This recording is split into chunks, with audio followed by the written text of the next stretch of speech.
నా జీవితం ధన సంపదతో నిండిపోతుంది. ప్రతిరోజు కొత్త అవకాశాలు నాకొచ్చి పడతాయి. విశ్వం నా కోసం తలుపులు తెరుస్తోంది.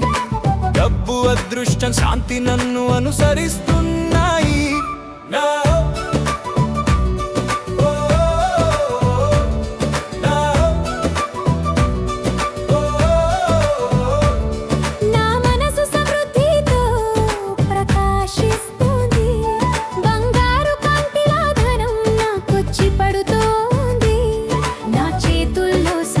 శాశ్వతంగా నిలుస్తోంది. నేను విశ్వానికి కృతజ్ఞతతో నమస్కరిస్తున్నాను. ప్రతి శ్వాసతో సంపదను ఆకర్షిస్తున్నాను. నా కుటుంబం ఆనందంగా సుఖంగా జీవిస్తోంది. నా ఆలోచనలు బంగారంగా